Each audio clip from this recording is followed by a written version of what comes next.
पंजाब के सज्जनों तो मित्रों, मैं तुहाडा मित्र असगर पवार तो तुसीं देख रहे हो लहंदा पंजाब व्लॉग। सज्जनों तो मित्रों, अज असीं खड़े हैं साहिवाल तो फैसलाबाद रोड ते जिहड़ा कुतुब शाहना पुल रावी दरिया रावी दा पुल कुतुब शाहना असीं उस ते खड़े हैं। और अज साडा एक मकसद है कि रहमे शाह पिंड दे विच पंजाबी जुबान दा एक बहुत ही वड्डा स्टार है ਜਿਹੜਾ ਕਿ ਨਾ ਸਿਰਫ ਲਹਿੰਦੇ ਪੰਜਾਬ ਦੇ ਵਿੱਚ ਪਸੰਦ ਕੀਤਾ ਜਾਂਦਾ ਬਲਕਿ ਚੜ੍ਹਦੇ ਪੰਜਾਬ ਦੇ ਵਿੱਚ ਵੀ ਬਹੁਤ ਜ਼ਿਆਦਾ ਪਸੰਦ ਕੀਤਾ ਜਾਂਦਾ। ਦੁਨੀਆ ਦਾ ਕੋਈ ਮੁਲਕ ਐਸਾ ਨਹੀਂ ਜਿੱਥੇ ਉਸ ਸਟਾਰ ਨੂੰ ਜਿਹੜੇ ਕਿ ਕਿਸਾਨਾਂ ਦੇ ਤਰਜਮਾਨ ਵੀ ਨੇ ਔਰ ਪੰਜਾਬੀ ਜ਼ੁਬਾਨ ਦੇ ਸਰਖੇਲ ਕਲਾਕਾਰ ਵੀ ਨੇ। ਅੱਜ ਉਹਨਾਂ ਨਾਲ ਮੁਲਾਕਾਤ ਕਰਨ ਦਾ ਸਾਡਾ ਇਰਾਦਾ ਹੈ ਕਿ ਆਓ ਚੱਲਦੇ ਹਾਂ ਰਹਿਮੇ ਸ਼ਾਹ ਜਨਾਬ ਅੰਜਮ ਸਰੋਇਆ ਸਾਹਿਬ ਕੋਲ।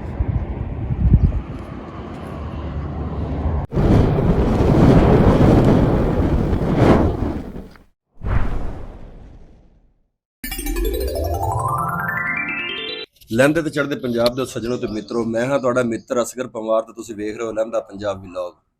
सज्जनों ते मित्रों, जिस तरह कि मैं पहले अर्ज किया कि अज पंजाबी जुबान दे सरखेल बुलार पंजाबी जुबान दे तर्जमान ते काश्तकारां दे तर्जमान जिन्हां नूं ना सिर्फ पंजाब लहंदे पंजाब दे विच पसंद किया जाता है वेख्या जाता है बल्कि चढ़दे पंजाब दे विच लहंदे पंजाब तो भी ज़्यादा इन्हां दी फैन फॉलोइंग है और पूरी दुनिया दे विच कोई मुल्क ऐसा नहीं जिथे इन्हां नूं लोग जाणदे ना होण। ਅੱਜ ਸਾਡੀ ਖੁਸ਼ਕਿਸਮਤੀ ਕਿ ਉਹਨਾਂ ਨਾਲ ਮੁਲਾਕਾਤ ਹੋ ਗਈ, ਉਹਨਾਂ ਦੇ ਦਰਸ਼ਨ ਹੋ ਗਏ। ਤੁਹਾਡੇ ਨਾਲ ਵੀ ਗੱਲਬਾਤ ਸ਼ੇਅਰ ਕਰਾਂਗੇ ਜਿਹੜੀ ਇਹਨਾਂ ਨਾਲ ਕਰਾਂਗੇ। ਤੇ ਸਭ ਤੋਂ ਪਹਿਲੇ ਮੈਂ ਅਰਜ਼ ਕਰਾਂਗਾ ਕਿ ਇਹਨਾਂ ਵਾਸਤੇ ਇੱਕ ਤੇ ਅਸੀਂ ਇਹ ਛੋਟਾ ਜਿਹਾ ਤੋਹਫਾ ਲੈ ਕੇ ਆਏ ਸੀ ਮਠਿਆਈ ਦਾ ਜੀ। ਬੜੀ ਮਿਹਰਬਾਨੀ, ਕਬੂਲ ਫਰਮਾਓ ਜੀ। ਇੱਕ ਸਾਡੇ ਕੋਲ ਛੋਟਾ ਜਿਹਾ ਤੋਹਫਾ ਸੀ, ਸਾਡਾ ਚੂੰਕਿ ਪ੍ਰਿੰਟਿੰਗ ਦਾ ਕੰਮ ਹੈ ਸੀ ਤੇ ਬੱਚੇ ਨੂੰ ਬੜਾ ਸ਼ੌਕ ਸੀ ਕਿ ਅਸੀਂ ਬਣਾਈਏ। ਤੁਸੀਂ ਖੋਲ ਕੇ ਵੇਖ ਵੀ ਸਕਦੇ, ਬੜਾ ਮਾਸ਼ਾਅੱਲਾ ਬਿਹਤਰੀਨ ਚੀਜ਼ ਹੈ ਜੀ ਤੇ दिल खुश हो जाता है जी। अगर अजकल देखो पंजाब हुकूमत और किसानों का आपस में जो रौला चलता पाया रेट्स का या फसलों के जोड़ा कैमिकल पेस्टिसाइड पैंदियां ने उन्हां दे हवाले नाल या खादां दे स्प्रेयां दे हवाले नाल सब तो ज़्यादा किसानों के मसाइल बयान करने विच जनाब अंजम सरੋਇਆ साहब का जिक्र किया जाता है और इन्हां दी आवाज़ इन्नी रसीली इन्नी बेहतरीन गुफ्तगू करते हैं कि आला इक़्तिदार दे ऐवान है ना उत्थों तक जाती आवाज़ और वो लोग इन्हों भी सुनना पसंद करते हैं, वेखना भी पसंद करते हैं और इन्हों के तजावीज़ से बाद अमल भी करते हैं। यह साडी तरफ एक छोटा जिहा गिफ्ट जी, सानू एमरजेंसी दे विच तस्वीरां तुहाडीआं ही मिलियां, खूबसूरत लगियां। चाहते जी कि तुहाडे बेटे की तस्वीर ला के तुहानूं दईए, लेकिन वो तुसीं वो जो शॉपिंग करने वास्ते गए उन्हां वास्ते स्कूटर लैंदे रहे, उत्थों कोई उन्हां दे सही तस्वीर सानूं नज़र नहीं आई। फिर असीं इस ते इक्तफा कीता ते लाजमी यह जिहड़ा कप ने इहने तुसीं चाय पीवोगे असीं याद लाजमी आवांगे जी। नहीं जी, बड़ा यादगार तोहफा जी। हाँ, सिर मत्थे ते तुहाडा आना सिर मत्थे ते तुहाडे तोहफे भी सिर मत्थे ते परिवार साहब तुसीं बड़ा सोहना काम कर रहे हैं जी। साडे पंजाब दी रहतल बहतल साडी जिहड़ी तारीख आ ਉਹ ਆਉਣ ਵਾਲੀ ਨਸਲ ਤੱਕ ਤੁਸੀਂ ਪਹੁੰਚਾ ਰਹੇ ਹੋ। ਕੋਸ਼ਿਸ਼ ਕਰਦੇ ਹਾਂ, ਰੱਬ ਦੀ ਜ਼ਾਤ ਤੁਹਾਨੂੰ ਕਾਮਯਾਬ ਕਰੇ ਜੀ। ਲਹਿੰਦੇ ਪੰਜਾਬ ਦੇ ਨਾਂ ਤੇ ਚੈਨਲ ਆ ਤੇ ਇਹ ਤਾਂ ਐਸਾ ਚੈਨਲ ਆ ਵੀ ਇਹ ਆਉਣ ਵਾਲੀਆਂ ਨਸਲਾਂ ਯਾਦ ਰੱਖਣਗੀਆਂ। ਹਾਂਜੀ ਇਨਸ਼ਾਅੱਲਾ। ਵੀ ਕੱਲੇ ਕੱਲੇ ਪਿੰਡ ਦੀ ਤਾਰੀਖ ਕੱਢ ਕੇ ਮਿਹਨਤ ਕਰਕੇ ਪੁਰਾਣੀ ਦਾਸਤਾਨਾਂ ਕੱਢ ਕੇ ਉਹ ਲੋਕਾਂ ਤੱਕ ਪਹੁੰਚਾਉਂਦੇ ਆ ਤੇ ਜਿਉਂਦੇ ਵਾਸਤੇ ਰਹੋ ਜੀ। ਅਸੀਂ ਤੁਹਾਡੇ ਵਾਸਤੇ ਦੁਆ ਗੋ ਆ ਜੀ। ਤੁਹਾਡੇ ਕੋਲ ਸਿਰਫ ਇੱਕ ਅੱਧਾ ਸਵਾਲ ਕਰਾਂਗੇ ਜੀ, ਇਜਾਜ਼ਤ ਹੋਵੇ ਤਾਂ ਜਿੰਨੇ ਜੀ ਕਰੋ, ਜਿੰਨੇ ਮਰਜ਼ੀ ਕਰੋ। ਤੁਹਾਡੀ ਪਹਿਲੀ ਵੀਡੀਓ ਕੱਟਿਆਂ ਵਾਲੀ ਬੜੀ ਮਸ਼ਹੂਰ ਹੋਈ ਸੀ। ਹਾਂਜੀ, ਕਿੰਨਾ ਜ਼ੋਰ ਲੱਗਿਆ ਸੀ? ਉਹ ਕੱਟਿਆਂ ਤੇ ਤਾਂ ਬਹੁਤ ਲੱਗਾ ਸੀ, ਵੀਡੀਓ ਤੇ ਨਹੀਂ ਲੱਗਾ ਏਡਾ। ਅੱਛਾ ਜੀ, ਉਹ ਆਪੇ ਵਾਇਰਲ ਹੋ ਗਈ ਸੀ। ਹਾਂ, ਉਹ ਆਪੇ ਹੋ ਗਈ ਸੀ। ਕਿੰਨੀ ਖੁਸ਼ੀ ਹੋਈ ਸੀ? ਹਾਂ, ਬੜੀ ਖੁਸ਼ੀ ਹੋਈ ਸੀ ਜੀ। ਉਹ ਤਾਂ ਬੜੀ ਚੱਲ ਗਈ। ਥੋੜਾ ਜਿਹਾ ਸਾਨੂੰ ਦੱਸੋ ਤਾਂ ਸਹੀ, ਦੁਬਾਰਾ ਉਹਨੂੰ ਰਿਫਾਈਨ ਕਰੀਏ। ਉਹ ਏਦਾਂ ਸੀ ਵੀ ਕੱਟੇ ਰੱਖੇ ਸੀ YouTube ਤੋਂ ਵੀਡੀਓ ਦੇਖ ਕੇ। ਅੱਛਾ ਜੀ। ਤੇ ਉਹ ਜਿੱਦਾਂ ਜਿੱਦਾਂ ਉਹਨੇ ਦੱਸਿਆ ਸੀ ਉਦਾਂ ਸਾਰਾ ਕੁਝ ਕੀਤਾ, ਖਰਚਾ ਵੀ ਬੜਾ ਕੀਤਾ। ਅੱਛਾ ਜੀ। ਤੇ ਉਹ ਕਹਿ ਲਓ ਵੀ 12 ਕੱਟਿਆਂ ਤੇ ਨਾ 8 ਲੱਖ ਰੁਪਈਆ ਲੱਗ ਗਿਆ। ਹਾਂਜੀ। ਵੰਡੇ ਲਿਆ ਤੇ ਉਹ ਪੱਠੇ ਪੁੱਠੇ ਤੇ ਜਦੋਂ ਸੈਲਜ ਵੀ ਬਣਾਇਆ ਖੜੀ ਮੱਕੀ ਦਾ। ਅੱਛਾ ਜੀ। ਮੁੜ ਕੇ ਤੋਂ ਵੇਚਣ ਲੱਗੇ ਆ ਨਾ, ਉਹਨੇ ਕਿਹਾ ਸੀ 3 ਮਹੀਨਿਆਂ ਬਾਅਦ ਵੇਚ ਦੇਣੇ। 3 ਮਹੀਨਿਆਂ ਬਾਅਦ ਰੇਟ ਲਵਾਇਆ ਤੇ ਉਹ ਲੱਗਿਆ 3.5 ਲੱਖ ਰੁਪਏ। ਅੱਛਾ ਜੀ। ਤੇ ਉਹ ਬੜਾ ਨਾ ਘਾਟਾ ਪੈ ਗਿਆ ਤੇ ਉਹ ਕਾਵੜ ਬੜੀ ਆਈ। ਹੁਣ ਉਹਨਾਂ ਨੂੰ ਗਾਹ ਰੱਖੀਏ ਤੇ ਹੋਰ ਘਾਟਾ ਜਾਈਏ, ਉਹ ਤਾਂ ਰੱਖਣੇ ਪੈਣੇ ਸੀਗੇ 2 ਸਾਲਾਂ ਜਾ ਕੇ ਪੂਰੇ ਹੋਣੇ ਸੀ। ਹਾਂਜੀ। ਫਿਰ ਉਹ ਕੱਟੇ ਤਾਂ ਅਸੀਂ ਘਾਟੇ 'ਚ ਵੇਚਤੇ, ਪਰ ਮੈਂ ਕਾਵੜ ਕੱਢਣ ਵਾਸਤੇ ਫਿਰ ਉਹ ਵੀਡੀਓ ਬਣਾਈ। ਸਹੀ। ਮੈਂ ਕਿਹਾ ਵੀ ਯਾਰ ਅਸੀਂ ਤਾਂ ਠਗੀ ਗਏ, ਵੀ ਕੋਈ ਹੋਰ ਨਾ ਠਗੀ ਵੇ। ਇਹ ਵੀਡੀਓ ਦੇਖ ਕੇ ਨਹੀਂ ਵੀ ਜਿਹੜੇ ਬੰਦਿਆਂ ਨੇ ਹੱਥੀ ਮੁਰਗੀ ਨਹੀਂ ਰੱਖੀ, ਹਾਂਜੀ, ਉਹ ਕਹਿੰਦੇ ਆ ਵੀ ਸ਼ਤਰਮੁਰਗ ਰੱਖ ਲਓ। ਉਹ ਦੰਦੇ ਲੋਕਾਂ ਨੂੰ ਨਸੀਹਤਾਂ ਦਿੰਦੇ ਆ ਜਿਨ੍ਹਾਂ ਨੇ ਹੱਥੀ ਕੰਮ ਨਹੀਂ ਕੀਤਾ, ਜਿਨ੍ਹਾਂ ਦਾ ਸ਼ੋਭਾ ਹੀ ਨਹੀਂ, ਸ਼ੋਭਾ ਨਹੀਂ। ਸਿਰਫ ਆਪਣੇ ਵਿਊਜ਼ ਦੀ ਖਾਤਰ ਲੋਕਾਂ ਨੂੰ ਪਸੰਦ ਹਨ। ਮੈਂ ਕਿਹਾ ਵੀ ਅਸੀਂ ਸਾਡਾ ਪਿਓ ਦਾਦਾ ਡੰਗਰ ਰੱਖਦਾ ਆ ਤੇ ਅਸੀਂ ਇਹਨਾਂ ਦੀਆਂ ਗੱਲਾਂ 'ਚ ਆ ਗਏ। ਸਾਡੇ ਕਈ ਪਰਦੇਸੀ ਬੰਦੇ ਇਹਨਾਂ ਦੀਆਂ ਗੱਲਾਂ YouTube ਦੀਆਂ 'ਚ ਆ ਕੇ ਪ੍ਰਦੇਸ਼ ਛੱਡ ਕੇ ਪੈਸਾ ਸਾਰਾ ਲਿਆ ਕੇ ਤੇ ਇੱਥੇ ਬਰਬਾਦ ਕਰ ਲਿਆ। ਇਸੇ ਤਰ੍ਹਾਂ ਜੀ, ਬਿਲਕੁਲ। ਉਹ ਸ਼ੁਰੂ ਦੇ ਵਿੱਚ ਗੱਲ ਚੱਲੀ ਸੀ, ਵੀ ਸ਼ੁਤਰ ਮੁਰਗ ਦੀ ਆਖੇ ਨਹੁੰ ਵਿਕਦੇ, ਫੰਗ ਵਿਕਦੇ, ਗੋਸ਼ਤ ਵਿਕਦਾ, ਖਲ ਵਿਕਦੀ ਤੇ ਪੰਜੇ ਵੀ ਵੱਖਰੇ ਵਿਕਦੇ ਹਾਂਜੀ ਹੈ, ਖਾਂਦਾ ਆਖੇ ਕੁਛ ਨਹੀਂ। ਕੁਛ ਅੱਛਾ ਸਾਡੇ ਲਾਗੇ ਪਿੰਡ ਆ, ਉੱਥੇ ਬੰਦੇ ਨੇ ਲਿਆ ਕੇ ਰੱਖ ਲਏ 50। ਹਾਂਜੀ ਉਹ ਕਹਿੰਦਾ ਸਾਰਾ ਟੱਬਾ, ਅਸੀਂ ਗਏ ਉਹਦੇ ਕੋਲ ਪੁੱਛਣ, ਹਾਂਜੀ ਮੈਂ ਕਿਹਾ ਵੀ ਇਹ ਬੜਾ ਮੁਨਾਫੇ ਵਾਲਾ ਕਾਰੋਬਾਰ ਆ। ਉਹਨੇ ਪਾਲ ਕੇ ਵੱਡੇ ਕਰ ਲਏ, ਨਿੱਕੇ ਚੂਚੇ ਲਿਆਂਦੇ ਸੀ। ਉਹ ਕਹਿੰਦਾ ਵੀ ਇਹ ਜਿਹੜਾ ਕਹਿੰਦੇ ਸੀ ਨਾ ਵੀ ਖਾਂਦੇ ਕੁਛ ਨਹੀਂ, ਸਾਰਾ ਟੱਬਰ ਕਹਿੰਦਾ ਅਸੀਂ ਸਾਰੀ ਦਿਹਾੜੀ ਪੱਠਿਆਂ ਨੂੰ ਲੱਗੇ ਵਕਤ ਰਹਿੰਦੇ। ਨੂੰ ਪੈ ਰਹੇ ਨੇ। ਇੱਕ ਰੇੜਾ ਕਹਿੰਦਾ ਸੁਬਾਹ ਲਿਆਨੇ, ਸੁਬਾਹ ਹੀ ਖਾ ਗਏ, ਫਿਰ ਇੱਕ ਦੁਪਹਿਰ ਨੂੰ, 3 ਰੇੜੇ ਤਾਂ ਕਹਿੰਦਾ ਇਹ ਪੱਠਿਆਂ ਦੇ ਖਾਂਦੇ ਆ। ਹਾਂਜੀ ਤੇ ਉਹ ਉਦੋਂ ਕਹਿੰਦੇ ਸੀ ਬਜਰੀ ਖਾਂਦੇ ਆ, ਕਹਿੰਦਾ ਇਹਨਾਂ ਨੂੰ ਕਹਿ ਬਜਰੀ ਖਾਣ।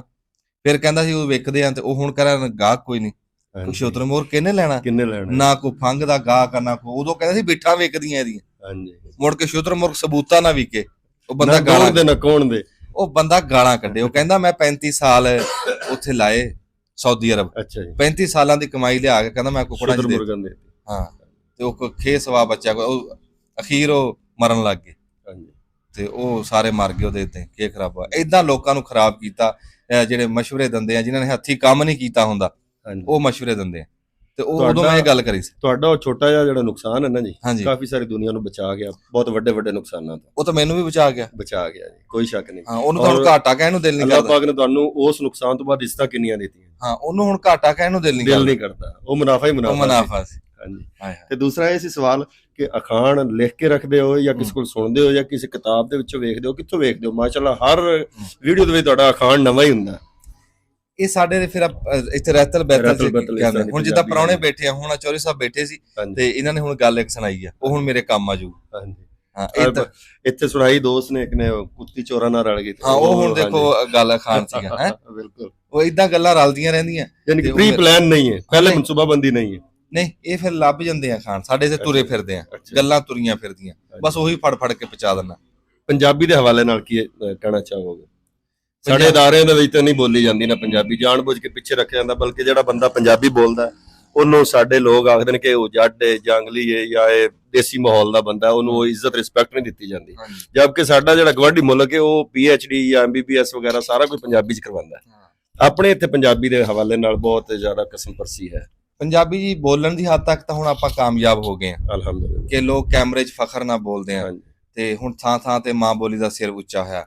ਪੰਜਾਬੀ ਲਿਖਣ ਵਾਲੇ ਪਾਸੇ ਨਹੀਂ ਆਪਾਂ ਆ ਰਹੇ, ਇਧਰੋਂ ਕਮੀ ਹੈਗੀ ਹੈ। ਜਦੋਂ ਲਿਖਣ ਵਾਲੇ ਪਾਸੇ ਆਵਾਂਗੇ ਫਿਰ ਸਾਡੇ ਅਦਾਰਿਆਂ 'ਚ ਵੀ ਆਊਗੀ, ਫਿਰ ਸਾਡੀਆਂ ਅਦਾਲਤਾਂ ਸਕੂਲਾਂ ਹਰ ਪਾਸੇ ਆਊਗੀ। ਤੇ ਉਹ ਸ਼ੁਰੂਆਤ ਕਿਤੇ ਹੋਵੇ ਨਾ ਲਿਖਣ ਵਾਲੀ, ਤਾਂ ਕਾਮਯਾਬੀ ਹੈ। ਬੋਲ ਬਥੇਰੀ ਲਈ, ਹੁਣ ਲਿਖੀਏ। ਪੰਜਾਬੀ ਦਾ ਇਹ ਫੁਕਦਾਨ ਹੈ ਕਿ ਕੱਲ ਪਰਸੋਂ ਹੈ ਸੀ ਕਲਚਰ ਡੇ ਇੱਕ ਮਨਾਇਆ ਗਿਆ ਪੰਜਾਬ ਦੀ ਸਤ੍ਹਾ ਤੇ, ਔਰ ਜਿੰਦੇ ਵਿੱਚ ਪੰਜਾਬ ਦੀ ਸਕਾਫਤ ਵਿਖਾਣੀ ਸੀ। ਔਰ ਜਿੰਨੇ ਵੀ ਲਿਖਿਆ ਨਾ ਜੀ ਫੇਸਬੁੱਕ ਤੇ ਜਾਂ ਕਿਸੇ ਵੀ ਸੋਸ਼ਲ ਮੀਡੀਆ ਤੁਸੀਂ ਦੇਖ ਲਓ ਪਲੇਟਫਾਰਮ ਤੇ, ਉਹਨੇ ਉਹਨੂੰ ਕਲਚਰ ਡੇ ਲਿਖਿਆ, ਉਹਨੂੰ ਸਕਾਫਤ ਦਿਹਾੜ ਨਹੀਂ ਲਿਖਿਆ। ਪੰਜਾਬੀ ਨਾਲ ਇੰਨਾ ਕੁ ਸਾਡਾ ਬਸ ਰਗਬਤ ਰਹਿ ਗਈ, ਇੰਨਾ ਕੁ ਪਿਆਰ ਰਹਿ ਗਿਆ ਕਿ ਉਹਨੂੰ ਅੰਗਰੇਜ਼ੀ ਦੇ ਵਿੱਚ ਕਨਵਰਟ ਕਰਕੇ ਫਿਰ ਵੀ ਬੋਲਦੇ ਨੇ। ਨਹੀਂ ਉਹ ਗੱਲ ਉਹੀ ਆ ਗਈ ਨਾ, ਲਿਖਣ ਵਾਲੇ ਪਾਸੇ ਸਾਡਾ ਹੱਥ ਬਹੁਤ ਤੰਗ ਹੈ ਜੀ। ਉਹ ਫਿਰ ਉਹੀ ਲਿਖਣਾ ਉਹਨਾਂ ਨੇ।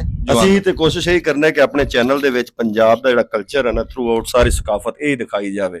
ਮੱਝਾਂ ਗਾਵਾਂ ਨੇ ਜਾਂ ਫਸਲਾਂ ਨੇ ਸਾਡੀਆਂ, ਸਾਡੇ ਪੰਜਾਬ ਦੀ ਬੋਲੀਆਂ ਆਪਸ ਵਿੱਚ ਜਿਹੜੇ ਅਸੀਂ ਬੋਲਨੇ ਆ, ਉਹ ਲੈਣ ਦੇਣ, ਰਿਸ਼ਤੇਦਾਰੀਆਂ ਅਸੀਂ ਉਹ ਦਿਖਾਉਂਦੇ। ਪਿੰਡ ਦੇ ਵਿੱਚ ਜਿਹੜੀਆਂ ਇਸਲਾਹਾਤ ਹੁੰਦੀਆਂ ਨੇ ਜਾਂ ਰਿਫਾਰਮਸ ਵਗੈਰਾ ਕਰਦੇ ਨੇ, ਸੋਲੰਗ ਸੀਵਰੇਜ, ਦੁੱਖ ਸੁੱਖ ਸਾਰੇ ਅਸੀਂ ਇਹ ਸਾਰੇ ਦਿਖਾਉਂਦੇ। ਕੋਸ਼ਿਸ਼ ਕਰਨੇ ਕਿ ਪੰਜਾਬ ਦੇ ਵਿੱਚ ਅਸੀਂ ਪੰਜਾਬੀ ਨੂੰ ਵੀ ਪ੍ਰਵਾਨ ਚੜਾਈਏ, ਔਰ ਇਸ ਦਾ ਸਾਨੂੰ ਫਾਇਦਾ ਹੋਏਗਾ ਕਿ ਇੰਟਰਨੈਸ਼ਨਲ ਸਤਹ ਤੇ ਸਾਨੂੰ ਸਾਡੀ ਪੰਜਾਬੀ ਜਿਹੜੀ ਉਹ ਪਹਿਚਾਣੀ ਜਾਏਗੀ। ਤੁਹਾਡਾ ਕੰਮ ਮੈਂ ਦੱਸਿਆ ਜੀ, ਤੁਹਾਡਾ ਕੰਮ ਬਹੁਤ ਵੱਡਾ ਜੀ।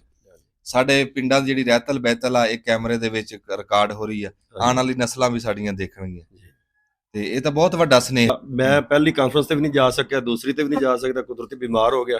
ਤੀਸਰੀ ਜਿਹੜੀ ਪੰਜਾਬੀ ਕਾਨਫਰੰਸ ਹੋਈ ਨਾ ਜੀ, ਇਨਸ਼ਾਅੱਲਾ ਤੁਹਾਡੇ ਨਾਲ ਉੱਤੇ ਮੋਢੇ ਨਾਲ ਮੋਢਾ ਲਾ ਕੇ ਖੜੇ ਹੋਵਾਂਗੇ ਇਨਸ਼ਾਅੱਲਾ। ਪੰਜਾਬੀ ਵਾਸਤੇ ਅਸੀਂ ਕੋਸ਼ਿਸ਼ ਕਰਾਂਗੇ। ਅਸੀਂ ਜੀ ਲਹਿੰਦੇ ਪੰਜਾਬ ਦੇ ਬੜੇ ਸ਼ੁਕਰਗੁਜ਼ਾਰ ਆ, ਜਿਨ੍ਹਾਂ ਨੇ ਆਪਣੇ ਪਲੇਟਫਾਰਮ ਤੇ ਸਾਨੂੰ ਕੈਮਰੇ ਦੇ ਵਿੱਚ ਲਿਆ। ਤੇ ਇਹ ਲਹਿੰਦੇ ਪੰਜਾਬ ਨੂੰ ਜੀ ਜਿੰਨਾ ਹੋ ਸਕੇ ਸਪੋਰਟ ਕਰਿਓ, ਇਸ ਚੈਨਲ ਨੂੰ ਸਬਸਕ੍ਰਾਈਬ ਕਰਿਓ, ਕਿਉਂਕਿ ਇਹ ਚੈਨਲ ਉਹ ਆ ਜਿਹੜਾ ਸਾਡੇ ਪਿੰਡਾਂ ਦੇ ਨਾਂ, ਪਿੰਡਾਂ ਦੀ ਦਾਸਤਾਨ, ਪਿੰਡਾਂ ਦੀ ਹਿਸਟਰੀ, ਤਾਰੀਖ ਦੀਆਂ ਗੱਲਾਂ ਲੱਭ ਕੇ ਲੋਕਾਂ ਤੱਕ ਪਹੁੰਚਾਉਂਦੇ ਆ। ਤੇ ਪਿੰਡਾਂ ਵਾਲੇ ਇਹਨਾਂ ਨੂੰ ਸਪੋਰਟ ਜ਼ਰੂਰ ਕਰਿਓ ਜੀ, ਬੜੀ ਮਿਹਰਬਾਨੀ। ਜਜ਼ਾਕ ਅੱਲਾ ਜੀ, ਬਹੁਤ ਮਿਹਰਬਾਨੀ।